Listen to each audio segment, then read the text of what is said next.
Olá, boa noite. Homem é preso suspeito de matar o próprio avô em Alto Alegre do Maranhão. Ônibus tomba na BR-135 e deixa passageiros feridos. Ligação para a prevenção de suicídio já está disponível gratuitamente no estado. Novo pier petroleiro entra em operação no Porto do Itaqui. E ainda, comunidades da zona rural da capital têm ruas pavimentadas com blocos de concreto.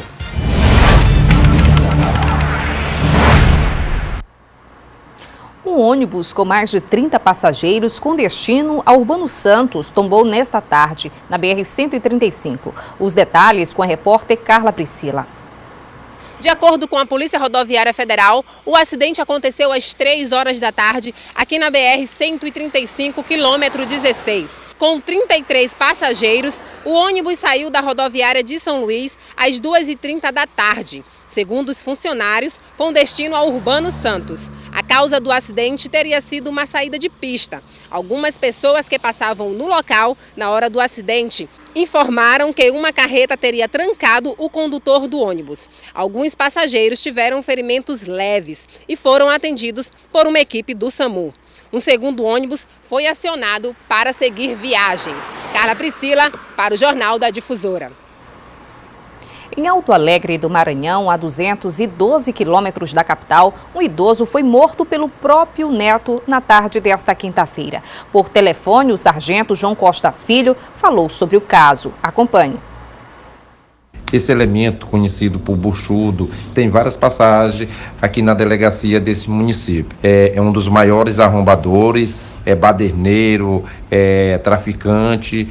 A cidade aqui ficou um pouco pavorosa, né? Alguns elementos queriam linchar ele, mas aí uma ação rápida aqui da minha pessoa e dos meus comandados, conseguimos, né, evitar essa tragédia que seria bem maior e apresentamos esse elemento na delegacia, né? E está à disposição da justiça.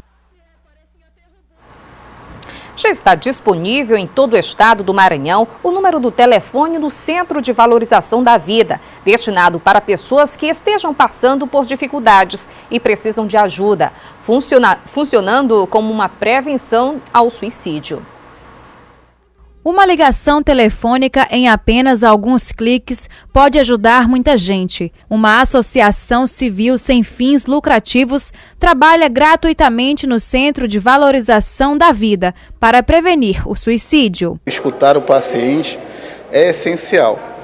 É essencial por quê? Porque no momento de desespero, de apreensão, as pessoas querem ser ouvidas, querem desabafar. A ligação gratuita faz parte do plano de metas do próprio Ministério da Saúde, que tem como objetivo reduzir o número de suicídios em todo o território nacional. A estimativa é que até o ano de 2020 a redução aconteça em pelo menos 10%. O Maranhão foi um dos últimos estados a aderir à gratuidade do serviço. Se fala muito sobre o suicídio na época do setembro, que é uma data em alusão à prevenção do suicídio. Mas esses trabalhos são realizados diariamente dentro da rede dos serviços. E a seguir, mais de 30 cidades são contempladas com entrega de motoniveladoras e equipamentos para conselheiros tutelares. E ainda, comunidades da zona rural da capital têm ruas pavimentadas com blocos de concreto.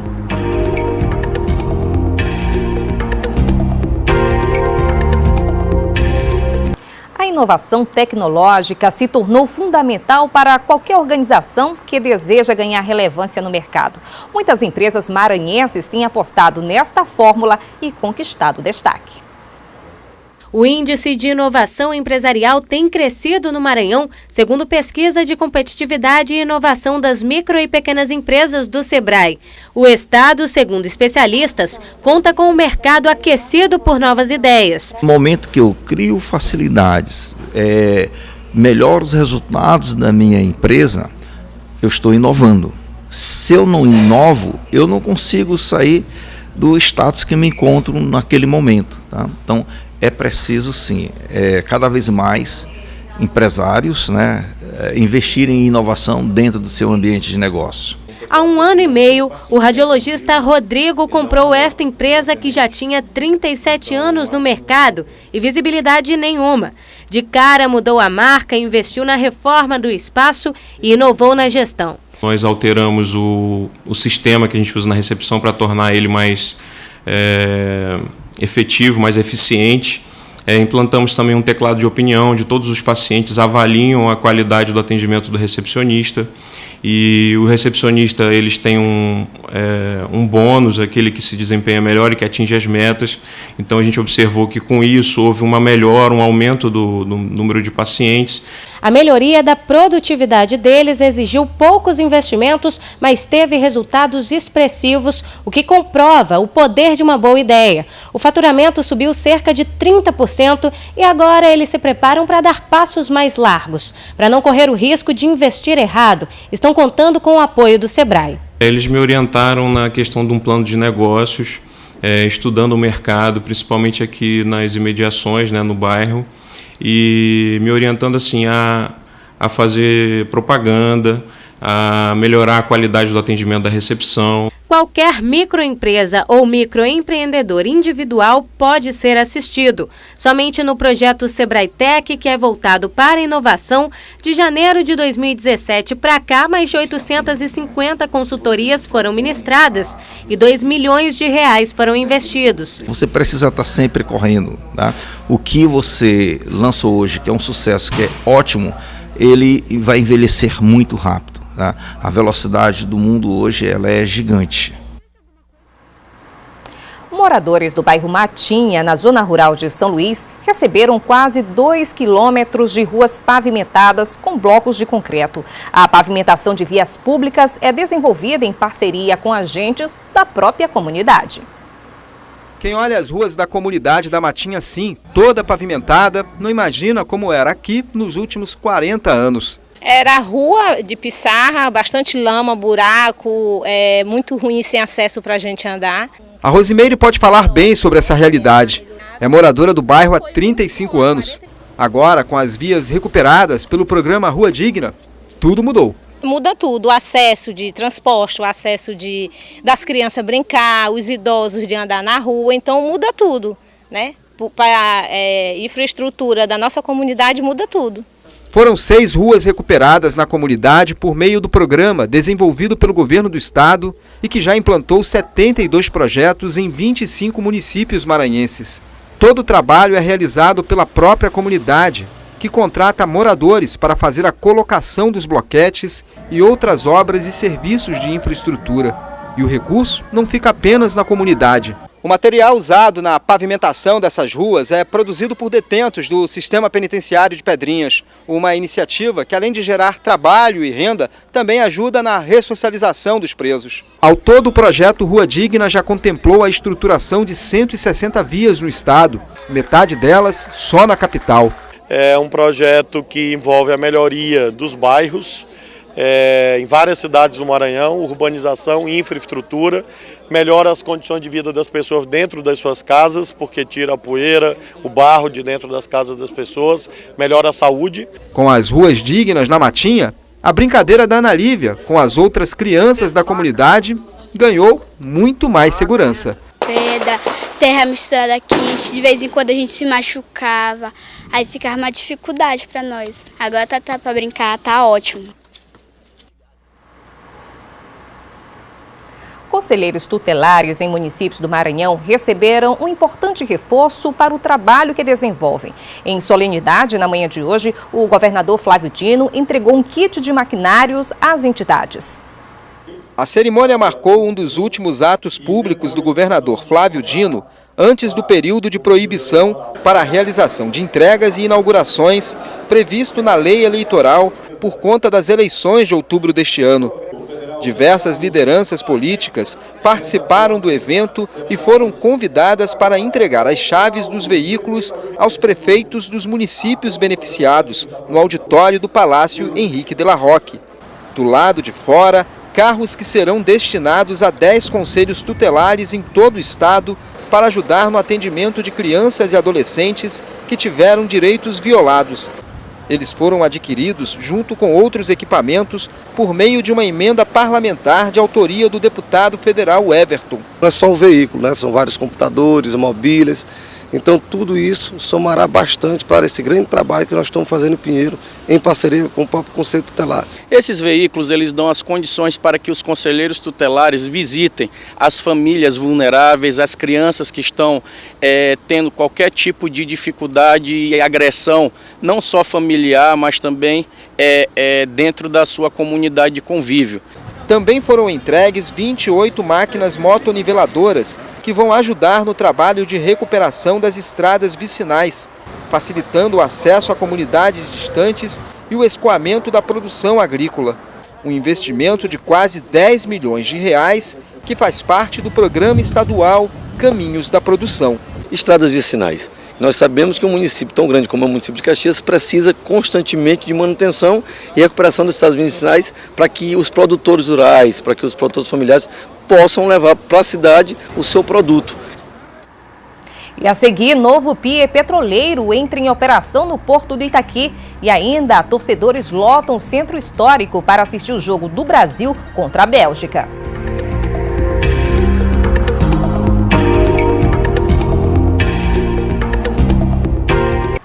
Foi concluída hoje a primeira operação do berço 108, que amplia a capacidade de movimentação de granéis líquidos do Porto do Itaqui em 40%.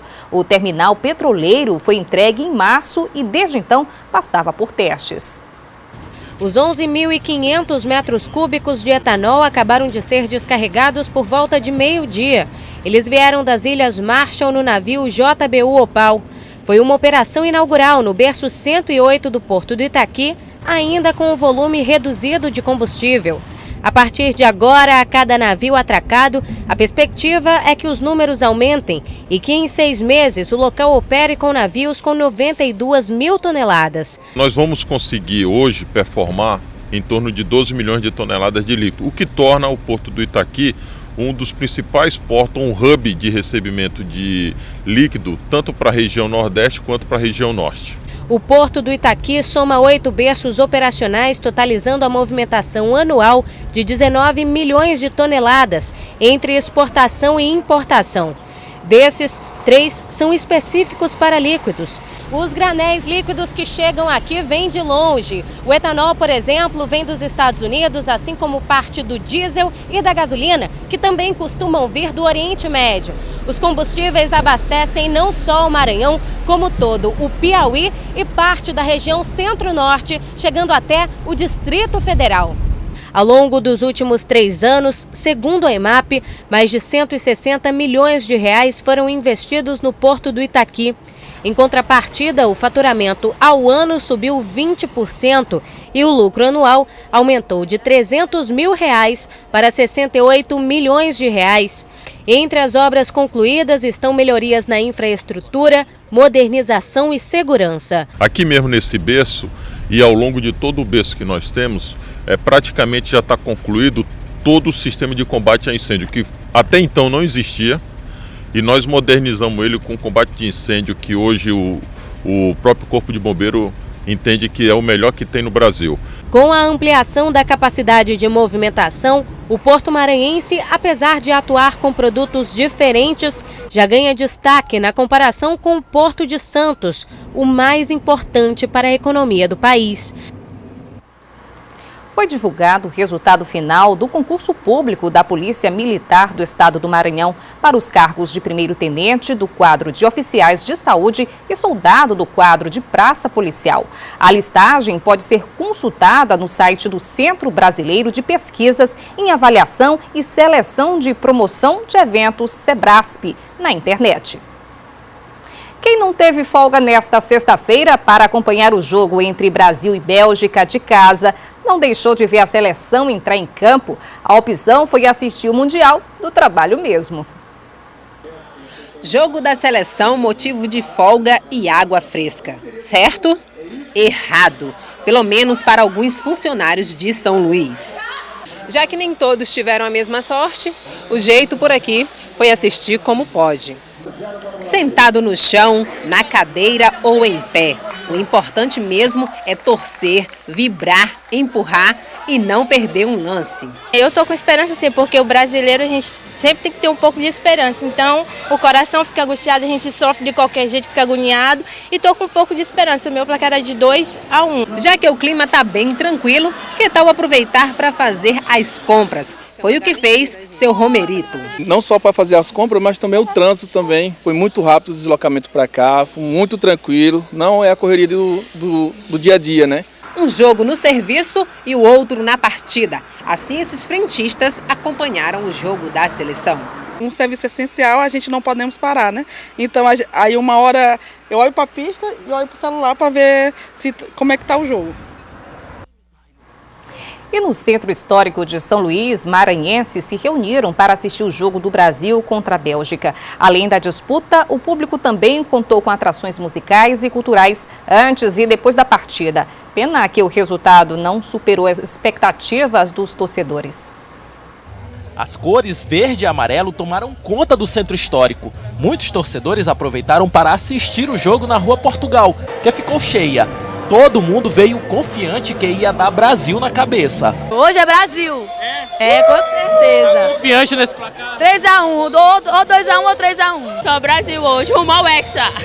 E já que a festa estava organizada, a dona Ilis veio preparada para vender uma variedade de lanches. Aqui tinha de tudo para agradar os torcedores famintos. Trouxe cachorro quente, bolo de pote e sucão. Deixa todo mundo sair, assistir o jogo, sair dali com fome. Eles vêm lanchar aqui, com certeza me deram um apoio. Quando a bola começou a rolar, concentração total diante do telão. A cada lance era possível ver a aflição no rosto das pessoas. Ainda nos primeiros minutos, o que era mais temido aconteceu. A Bélgica abriu o placar. A situação apertou para o Brasil e os torcedores começaram a se desesperar. O time adversário partiu para cima da nossa seleção e o segundo gol, inacreditavelmente, foi marcado. Depois de um primeiro tempo sofrido que terminou com um placar de 2-0 para a Bélgica, o clima que era de festa deu lugar a torcedores tensos, mas com a esperança de que nos próximos 45 minutos o Brasil vire o jogo. 3-2 de virada pro Brasil. Vai virar 3-2. A esperança é a última que morre, né? Brasileiro não desiste nunca.